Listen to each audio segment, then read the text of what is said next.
Hello everyone, this is Anas and now you are watching Anas classes. आज की इस video में बात करेंगे कि गुटनिरपेक्षता क्या है और भारत ने गुटनिरपेक्षता को क्यों अपनाया। सबसे पहले हम समझेंगे कि गुटनिरपेक्षता वास्तव में होती क्या है। तो ध्यान से देखो जब इंटरनेशनल लेवल पर, अंतर्राष्ट्रीय स्तर स्तर पर यानी वैश्विक स्तर पर जब दो महाशक्तियां या कोई दो बड़ी ग्रेट पावर्स आपस में भिड़ी हुई होती हैं, इनके बीच में तनाव चल रहा होता है किसी मुद्दे को लेकर, तब वो देश जो कि ना तो किसी कंट्री ए का साथ देते हैं ना तो कंट्री बी के साथ शामिल होते हैं, बल्कि इंडिपेंडेंटली जो है वो काम करते हैं, इसे ही हम गुटनिरपेक्षता कहते हैं। अगर इसकी डेफिनेशन की बात करूं, बुकिश लैंग्वेज में बताऊं, तो इसकी प्योर डेफिनेशन ये होगी, एग्जाम में भी आप यही लिख कर आना, बेस्ट मार्क्स आपको मिलेंगे।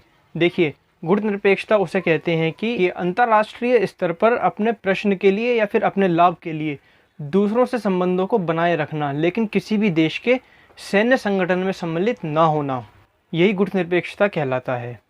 यानी जब दो ग्रेट पावर्स के बीच आपस में तनाव हो, इन दोनों के बीच संघर्ष चल रहा हो, तो उस सिचुएशन में जो कि मिलिट्री अलायंस बनाए जाते हैं, हर एक ग्रेट पावर चाहती है कि कंट्री ए हमारा समर्थन करे, कंट्री बी हमारा समर्थन करे, तो वो देश जो ना तो इस साइड रहते हैं ना ही उस साइड रहते हैं, और उन देश के मिलिट्री ऑर्गेनाइजेशन में और जो कॉन्फ्लिक्ट चल रहा है, उस कॉन्फ्लिक्ट से, उस सिचुएशन से अपने आप को दूर रखते हैं। तो ऐसी पॉलिसी को अपनाए जाने को गुटनिरपेक्षता कहा जाता है। अब बात करते हैं कि भारत ने गुटनिरपेक्षता को ही क्यों अपनाया। गुटनिरपेक्षता जो है वो भारत की विदेश नीति का ही एक हिस्सा है। भारत जब स्वतंत्र हुआ था तो हमारे देश के पहले प्रधानमंत्री और विदेश मंत्रालय भी उन्हीं के अधीन था। उन्होंने ये साफ कर दिया था कि हम किसी भी गुट के साथ सम्मिलित नहीं होंगे और इंडिपेंडेंटली अपनी फॉरेन पॉलिसी को परस्यू करेंगे, क्योंकि वो चाहते थे कि हमारे देश की जो सॉवरेनिटी और इंटीग्रिटी बनी रहे। लंबे अरसे से हम ब्रिटिश कॉलोनियल रूल का यानी कि ब्रिटिश उपनिवेशवाद का शिकार रहे थे। लंबे समय तक ब्रिटिशर्स ने हम पर राज किया था और हम उपनिवेशवाद का शिकार रहे थे, हम गुलाम थे। तो आगे हम अपने लिए ऐसी फॉरेन पॉलिसी चाहते थे कि जो इंडिपेंडेंट हो, जिस पर एक्सटर्नली यानी बाहरी तौर पर किसी का क्या इंटरफेरेंस नहीं हो, किसी का हस्तक्षेप ना हो। कि हम अपनी फॉरेन पॉलिसी को फ्रेम कर रहे हैं तो कोई कंट्री आकर उसमें टांग अड़ाती है कि नहीं आप ऐसा नहीं ऐसा करो, तो ऐसा नहीं है। हाँ, वो अलग बात है कि आज वैश्वीकरण का दौर है और इंटरनेशनल लेवल पर हर एक देश की फॉरेन पॉलिसी या विदेश नीति जो है वो कुछ हद तक उसके इन्फ्लुएंस करती है, लेकिन आज भी हमारे देश की सॉवरेनिटी, संप्रभुता यानी निर्णय निर्माण की जो शक्ति है वो आज भी सुरक्षित है, बची हुई है।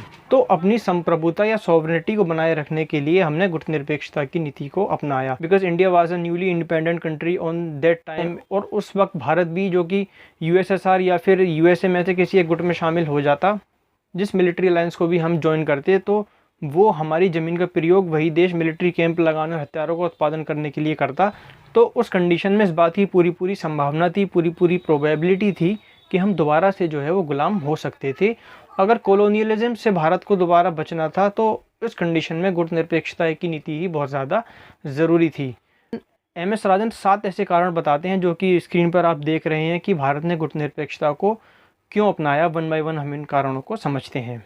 देखिए, पहला कारण है कि भारत एक ग्रेट पावर यानी एक महान शक्ति बनना चाहता था स्वतंत्रता प्राप्त होने के बाद, और ये तभी पॉसिबल था कि हम किसी भी गुट में शामिल न होकर इंडिपेंडेंटली अपने देश की प्रोग्रेस को और डेवलपमेंट को आगे बढ़ाएं। दूसरा कारण ये था कि अब शांति और सुरक्षा के लिए कोई भी खतरा दोबारा पैदा नहीं करना था, क्योंकि कॉलोनियल रूल में हमारा जो एक्सप्लॉयटेशन हुआ था वो इकोनॉमिकली भी हुआ था, सिक्योरिटी पर्पसेस से भी हुआ था। एक बड़े स्तर पर हमारे देश का और देश के लोगों का एक्सप्लॉयटेशन किया गया था, चाहे वो हमारे देश के रिसोर्सेज हो, रॉ मटेरियल हो, सिटीजन्स हो, हर तरीके से हमारा एक्सप्लॉयटेशन ब्रिटिश राज के द्वारा किया गया था। तो अब हमें ऐसे आगे बढ़ना था कि हमारे देश में शांति भी बनी रहे और जो सिटीजन्स हैं उनकी सुरक्षा के लिए भी कोई भी खतरा पैदा ना हो। तो हमें अपने देश की शांति और सुरक्षा के लिए कोई खतरा पैदा नहीं करना था। We wanted to progress and develop in a peaceful manner, so that was the reasons India adopted the policy of non alignment.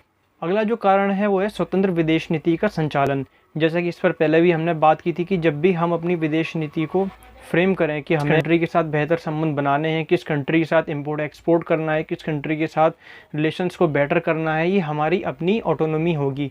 ये हमारे प्रधानमंत्री और विदेश मंत्री और भारत सरकार मिलकर तय करेंगे, without any kind of external interference of any state.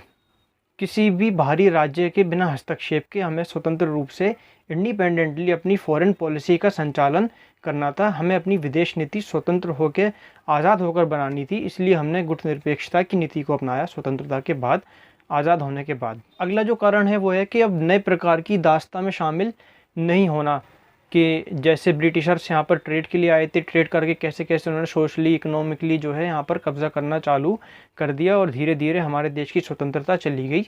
And we were a colonised country at that time, और हम कोलोनाइज्ड हो गए, औपनिवेशिक हो गए ब्रिटिश गवर्नमेंट के अधीन।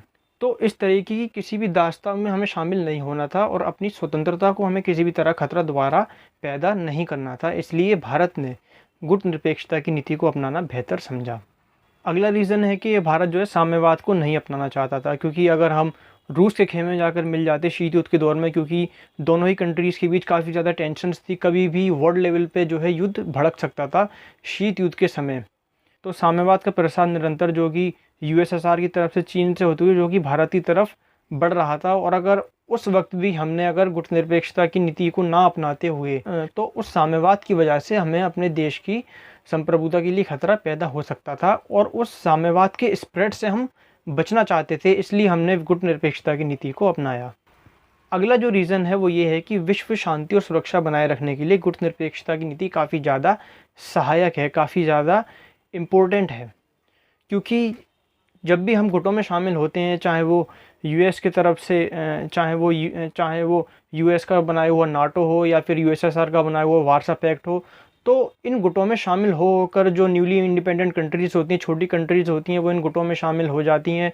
हथियारों की होड़ को इसमें काफ़ी ज़्यादा बढ़ावा मिलता है और वर्ल्ड लेवल पे काफ़ी ज़्यादा टेंशन जो है वो बनी रहती है। भारत एक बड़ी आबादी वाला देश था और सबसे बड़ा संविधान भी हमारे देश के पास बनकर तैयार हो चुका था, और इसी के साथ साथ दुनिया का सबसे बड़ा लोकतंत्र होने के नाते हमने गुटनिरपेक्षता की नीति को अपनाया, ताकि विश्व शांति की ओर एक कदम और बढ़ाया जा सके और वैश्विक स्तर पर तनाव को कम किया जा सके। यूएन में भी लगातार भारत की तरफ से विश्व शांति को बनाए रखने का मुद्दा उठाया गया है। तो वर्ल्ड लेवल पर हम कैसे पीस को मेंटेन कर सकते हैं, इस पर्सपेक्टिव से देखा जाए तो इंडिया का गुटनिरपेक्षता को अपनाए जाने का स्टेप काफ़ी ज़्यादा इंपॉर्टेंस रखता है। लास्ट जो हमारा रीज़न है वो है गुटनिरपेक्षता की नीति के माध्यम से वैश्विक शक्ति पर नैतिक दबाव। एक मोरल प्रेशर हम यूएन से मिलकर या फिर जो विश्व की बड़ी शक्ति से मिलकर किसी कंट्री के बीच तब क्रिएट कर सकते हैं जब वास्तव में हम गुटनिरपेक्ष हों और हम खुद उस रास्ते की तरफ जब आगे बढ़ रहे हों। वैश्विक स्तर पर या फिर वर्ल्ड लेवल पर हम किसी कंट्री पर मोरल प्रेशर तभी क्रिएट कर सकते हैं जब हम खुद गुटनिरपेक्ष हों, इंडिपेंडेंटली अपनी फॉरेन पॉलिसी को फ्रेम कर रहे हों। क्योंकि अगर किसी भी शक्ति या महाशक्ति के खिलाफ अगर मिलकर नैतिक दबाव बनाना है तो वास्तव में उस सिचुएशन में हम जिन राष्ट्रों के साथ मिलकर खड़े होंगे तो उस सिचुएशन में हमारे खुद का गुटनिरपेक्ष होना बहुत ज़्यादा ज़रूरी है। अगर हम किसी गुट में शामिल हो जाएंगे तो जाहिर है कि हमें वैश्विक स्तर पर या अंतर्राष्ट्रीय स्तर पर दूसरे देशों का सपोर्ट या समर्थन ना मिले। सो फ्रेंड्स, ये थे कुछ रीज़न्स जिसकी वजह से हमने गुटनिरपेक्षता की नीति को अपनाया और अपनी इंडिपेंडेंस को मेंटेन किया, जो कि अब तक मेंटेन है।